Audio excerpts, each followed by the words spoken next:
Por alusión, congresista Costa.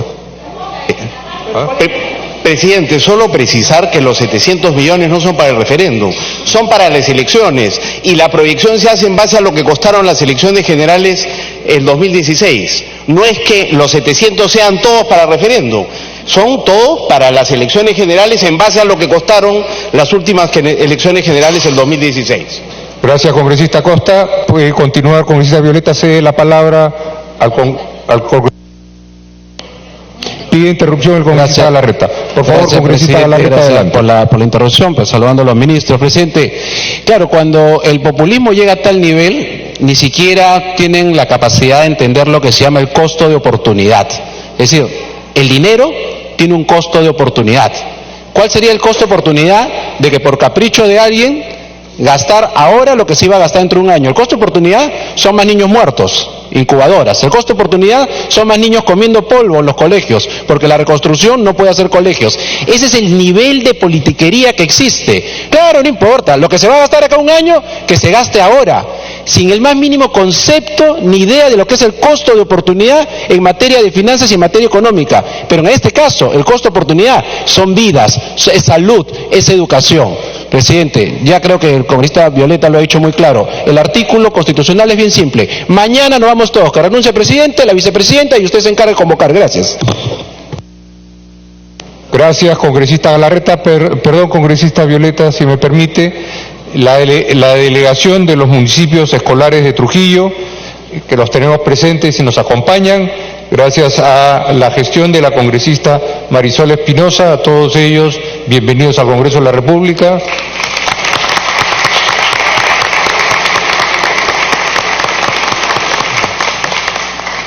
Muchas gracias. Congresista Violeta, por favor, puede proceder. Gracias, presidente, y para no hacer alusiones personales voy a decir lo que a mí me sorprende es que hayan colegas, sin nombres, que hayan colegas que no les preocupe que hayan 13 o 14 regiones que van a tener 2 de ellas incremento presupuestal 0.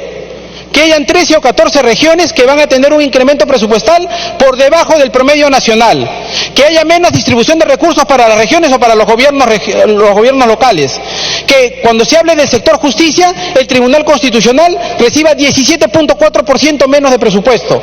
No les interesa que haya una menor distribución de recursos para pagar la deuda social de los maestros. Así es que no tengamos un doble discurso, presidente. Muchas gracias. Gracias, congresista Costa. Tiene la palabra la congresista... Congresista Violeta, has dicho Costa. Perdón, discúlpeme, se lapso de nuevo. Congresista Milagros Takayama.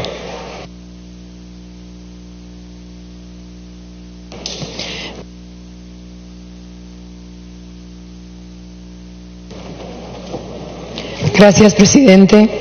Para saludarlo y por intermedio a todos los colegas congresistas, al señor primer ministro y al ministro de Economía y Finanzas. Primero, sepan disculparme, estoy pasando por una faringitis bastante aguda, así que voy a tratar de hablar pausadamente para que se me pueda entender. Hoy iniciamos uno de los debates más importantes para el país, referido a los proyectos de ley para el año 2020, como son la ley del presupuesto público, ley de endeudamiento público y ley de equilibrio financiero, que sin duda constituyen herramientas básicas de gestión de la administración de los ingresos y gastos de más de 2.500 entidades públicas que forman parte del Estado peruano a través del gobierno nacional, los gobiernos regionales, los gobiernos locales, las universidades nacionales también, etcétera. Estimados colegas, señores ministros, señor presidente, a través suyo, les invoco a asumir a todos el firme compromiso de no seguir lamentando más muertes de niños por falta de incubadoras, por falta de equipos médicos, por falta de atención médica a las madres gestantes, no solo en Lambayeque, sino también en Arequipa, en Trujillo, en Huancayo, en Lima y en el resto del país. O simplemente por falta de capacidad de gasto oportuno y transparente de los presupuestos. Que este Congreso, año tras año, apruebe el proyecto de presupuesto público enviado por el Ministerio de Economía y Finanzas en cumplimiento del mandato constitucional. Señor presidente, quisiera que me autorice para proyectar algunas diapositivas mientras yo voy a seguir hablando. Por favor, procedan. Voy a hablar específicamente de 3 temas, que son el presupuesto público que está altamente centralizado, sobre la reconstrucción y sobre el Plan Nacional de Infraestructura.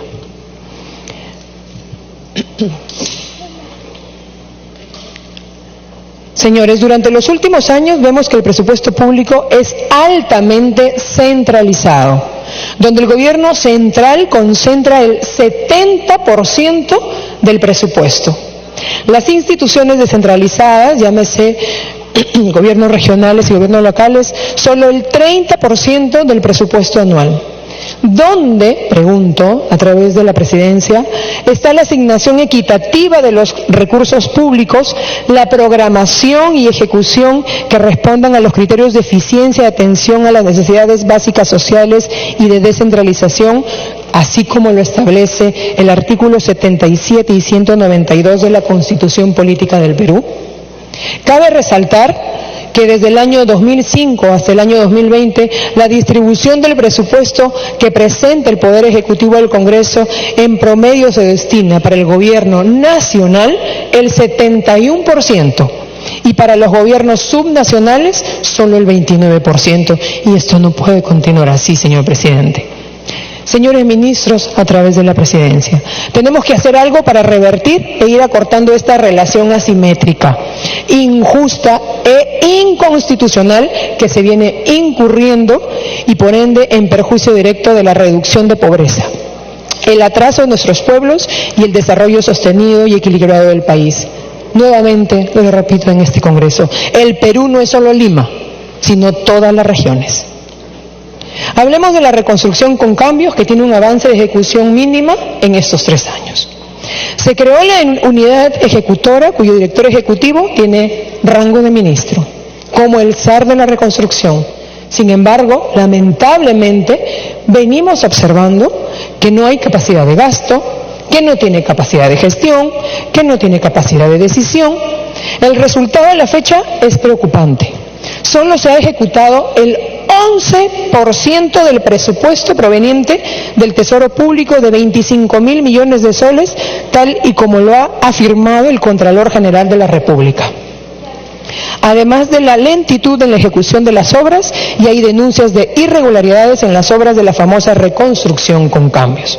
Presento una alternativa a través de la presidencia.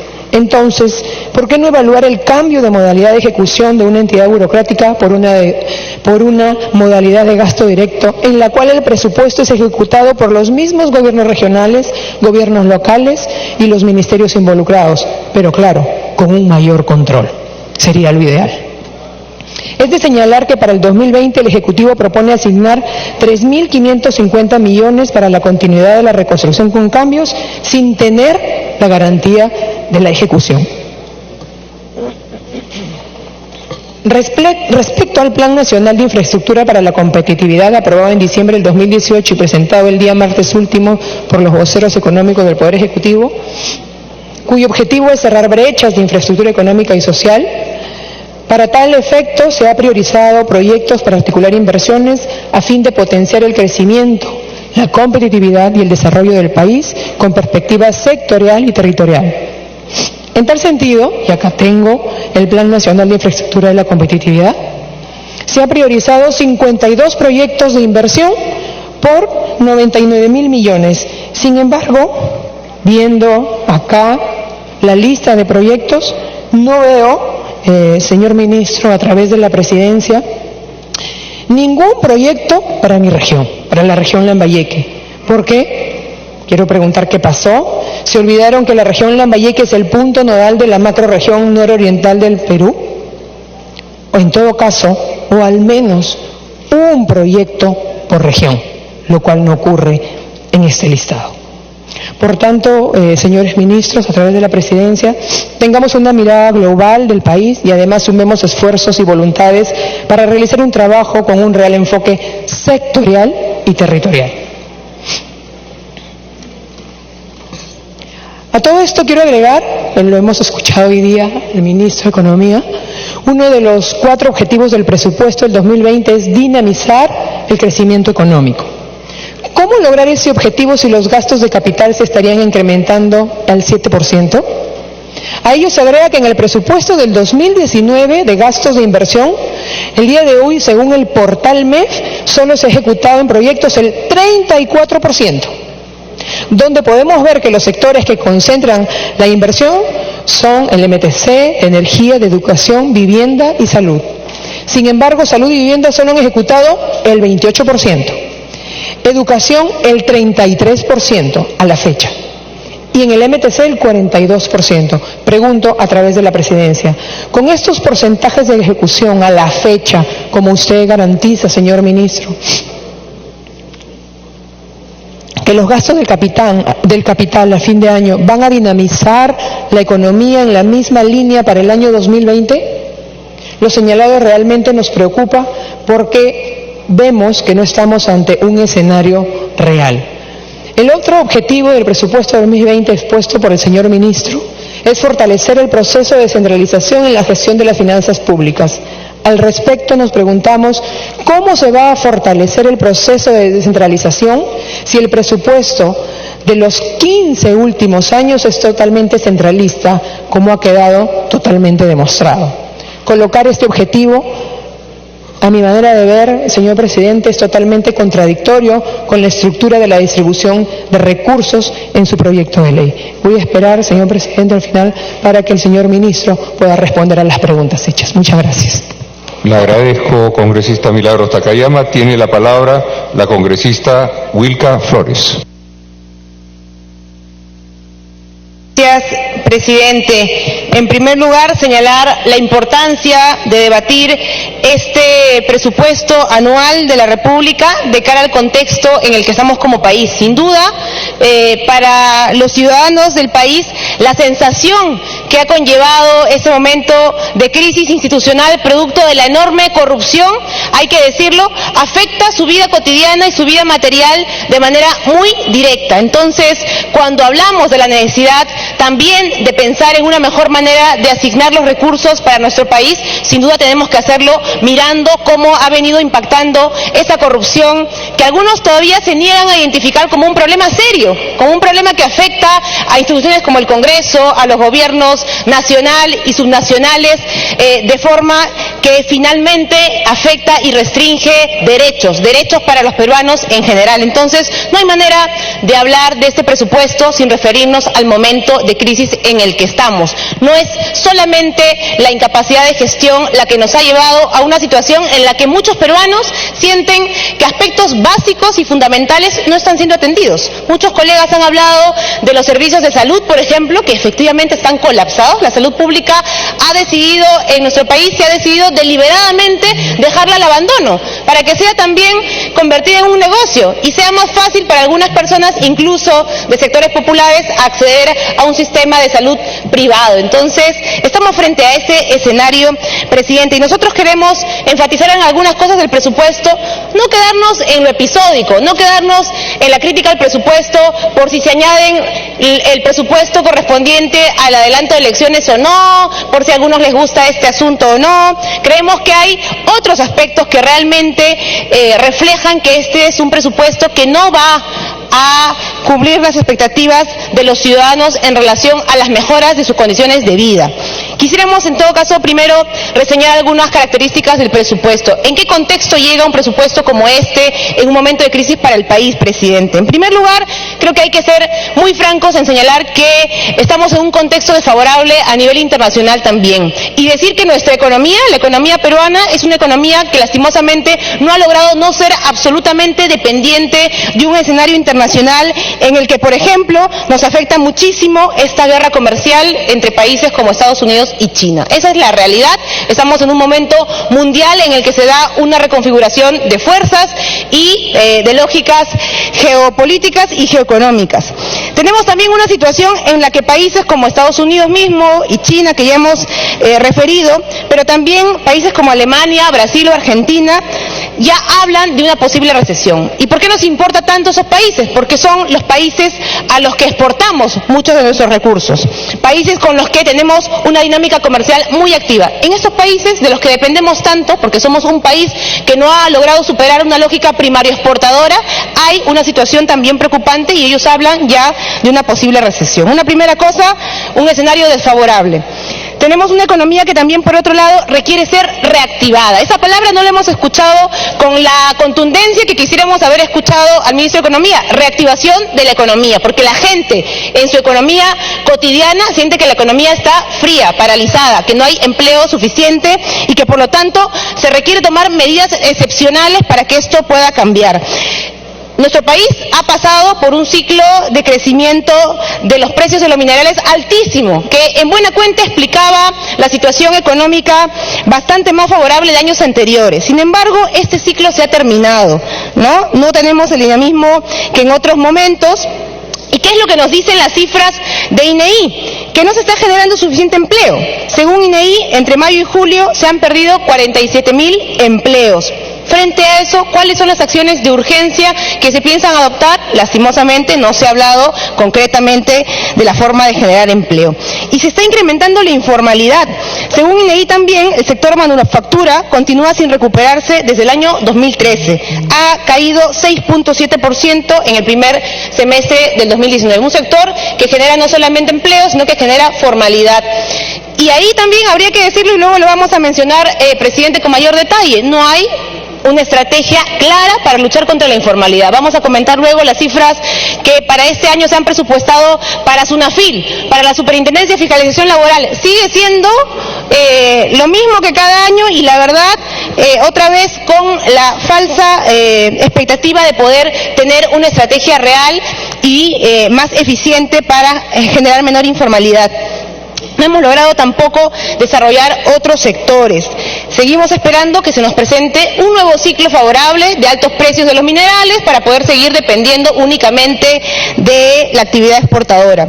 Entonces, creemos que no es un asunto de mala gestión. Estamos, sinceramente, en un escenario de crisis, no solamente a nivel internacional, sino una crisis de este modelo económico. Este modelo económico que ya lo hemos señalado está intrínsecamente vinculado a la corrupción, a la mega corrupción en nuestro país. Esa gran corrupción que ha hecho que tengamos todos los presidentes de la era democrática implicados en hechos de corrupción, uno tras otro, y probablemente tengamos implicados también a todos sus ministros de Economía en temas de corrupción. Y ese mismo modelo es el que se nos pretende presentar para esta etapa nueva del país. Una etapa que dicen los señores del gobierno, ¿no es cierto?, comparten que debe empezar a regenerar las instituciones, que debe empezar a superar la corrupción. Se han sumado a una propuesta que muchos han exigido de adelanto de elecciones, pero parece que no entendieran que una de las patas de la mega corrupción ha sido también la forma en la que se ha gestionado la economía en nuestro país. Esta manera en la que se ha buscado privatizar de manera sistemática aspectos fundamentales y sobre todo aspectos de nuestra economía. Este modelo no da más. Este modelo lo que ha buscado es la reducción del Estado a su mínima expresión. Por eso hoy día nos preocupamos y nos indignamos y decimos no hay capacidad en los gobiernos regionales para ejecutar su presupuesto, no hay capacidad del sistema de salud pública para atender emergencias de mujeres gestantes ni para atender situaciones tristísimas de neonatos que deben tener una atención adecuada en el sistema de salud. ¿Cómo vamos a tener y cómo le vamos a exigir al sistema de salud pública ser eficiente si a lo que hemos apuntado en los últimos años bajo este modelo económico es a reducir el Estado? A que aspectos básicos como la salud y la educación hoy todos los peruanos saben que no están suficientemente bien garantizados, porque hemos creído que la educación y la salud son también un servicio y que hay que seguir impulsando entonces su privatización. Esta corrupción a todo nivel, lo hemos señalado, la corrupción de Odebrecht, la corrupción del Club de la Construcción son muestra de ello. Grandes empresarios beneficiándose permanentemente del Estado, creyendo que su lógica de inversión es la que nos iba a llevar al desarrollo y miren, ha estallado ya por fin esa burbuja, nos hemos dado cuenta que ni eso generó más desarrollo, ni hemos fortalecido nuestras instituciones. Una primera cosa que quisiéramos apuntar, presidente, sobre este presupuesto. En primer lugar, efectivamente, efectivamente cuáles son estas características. Nosotros creemos que es efectivamente un presupuesto para la crisis. Es un presupuesto para la crisis, pero para la crisis de grandes grupos económicos. No es un presupuesto para la crisis de los ciudadanos de a pie, de los ciudadanos que hoy, cuando dialogamos con ellos en nuestra semana de representación, nos dicen, ¿sabe qué, congresista? No hay trabajo, no hay trabajo. Y lo que hay es cada vez más trabajo informal. Y encima hay que competir en ese sector de la actividad informal con nueva mano de obra que está ingresando. Producto de la migración, pero frente a la cual no se están tomando acciones concretas para ver cómo se suma esa mano de obra sin que la gente sienta que está perdiendo o compitiendo por empleo informal, empleo bajo el cual supervive un sector importante de nuestra ciudadanía. Entonces es un presupuesto para la crisis, pero de los grandes empresarios, de estos empresarios corruptos que vivieron todo el tiempo de los mecanismos que el Estado les dio para impulsar sus inversiones. Pero no es un presupuesto para la crisis de los ciudadanos, del pueblo, de la ciudadanía que lo que quiere es que realmente haya una diversificación de la economía, que haya realmente un impulso y un cambio, una revolución en realidad para los servicios públicos como la salud y la educación. Se habla siempre que este año hemos incrementado un poquito más en educación, hemos incrementado un poquito más en la salud y no se evalúa que ambos de estos servicios públicos han sido permanentemente esquilmados. En este primer escenario que queremos comentar, efectivamente hay una variación del presupuesto que se ha señalado acá, hay 9.000 millones más aproximadamente, pero ¿cuál es el tema detrás de estas cifras? Se dice que se ha incrementado el presupuesto en un 5%, pero la realidad es que descontando la inflación, este incremento solamente es de 2.5%. En un escenario de crisis, de casi una recesión, solamente se está incrementando 2.5% del presupuesto. Esa es la previsión que va a tomar nuestro Estado, nuestro gobierno, frente a una situación cada vez más crítica de la economía. Nos parece que es un incremento insuficiente ante las demandas sociales que cada vez son mayores. Estamos en un momento de creciente precariedad, presidente, y así es como se está asumiendo, con un incremento que en realidad, más allá de la inflación, solamente es del 2.5% de nuestro presupuesto. Una segunda cosa que nos preocupa y que ya viene siendo parte del discurso reiterado, no solamente de esta gestión del Ministerio de Economía y Finanzas, sino Por favor, para que continúe. más de nuestra bancada para que usted lo pueda apuntar, presidente, por favor. Conforme, congresista. Muchas gracias. Una segunda cosa es que hay una permanente desesperación por cerrar este déficit. Es una especie de obsesión, ¿no es cierto?, por que incluso la meta de déficit que el Congreso es la que aprueba cada año sea menor, o sea, ajustar más y más a la gente, por encima incluso de la necesidad de cubrir demandas sociales. Solamente para comentar con datos y cifras, porque es verdad que esta meta de déficit nos la ha mostrado el ministro de Economía para este año, para el año 2020, se plantea llegar solamente al 2%, por debajo de la meta que se había proyectado. Se han reducido las metas de déficit para años anteriores y miren, en caso del Ministerio de Vivienda se redujeron 1.800 millones. Para el caso del Ministerio de Educación, 932 millones.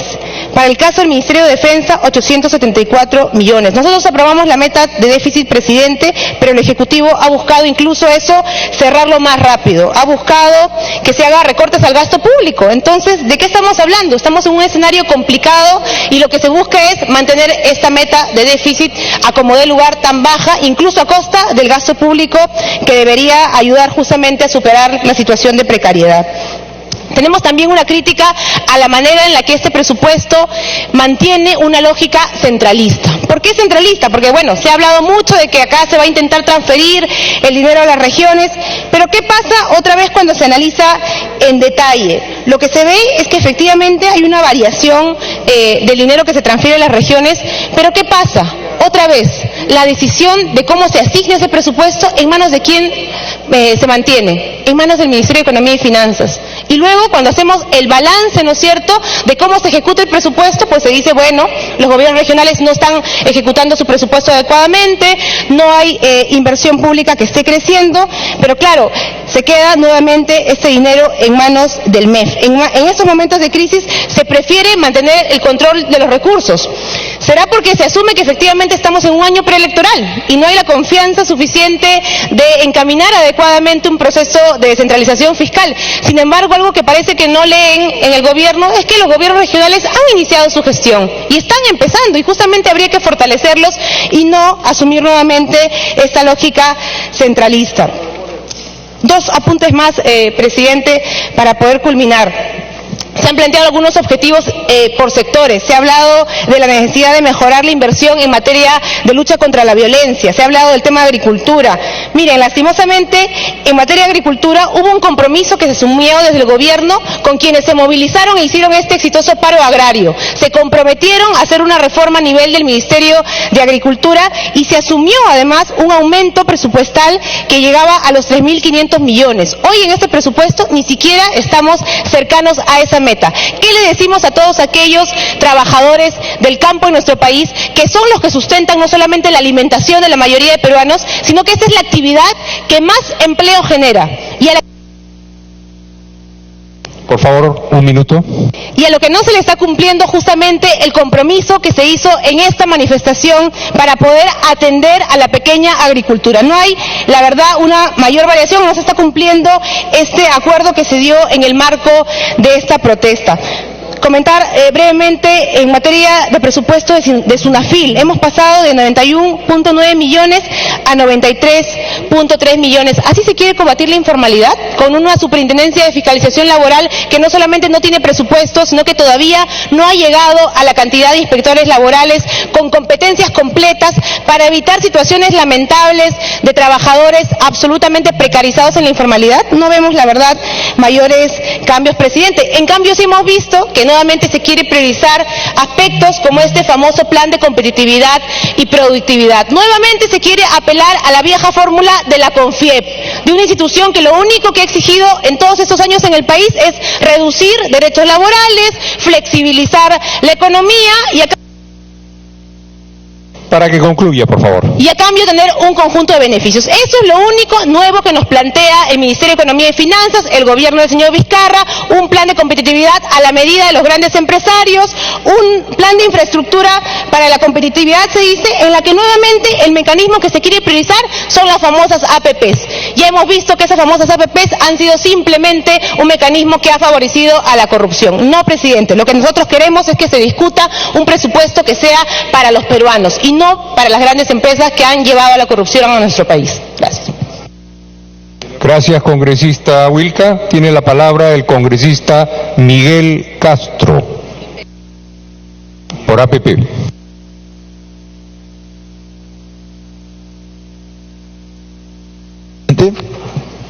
Presidente, voy a dar una interrupción al congresista César Villanueva.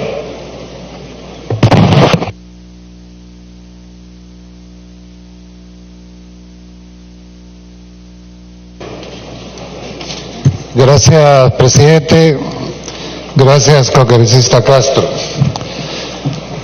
Yo, más que alguna observación, presidente, saludando al primer ministro y al ministro de Economía en esta exposición del presupuesto, quisiera hacer más bien un aporte que nos preocupa en lo que va a terminar este año. Este año, de acuerdo a las propias cifras que nos da el MEF, vamos a terminar probablemente entre 38 o 40% de ejecución al final del año, dado que estamos en septiembre y tenemos 33.8 en 9 meses de trabajo, lo que implica un esfuerzo para cubrir los 66% de los próximos 3 meses. Gracias, congresista. ¿Puede concluir? A cuenta de la bancada, presidente, me voy a permitir un par de minutos más.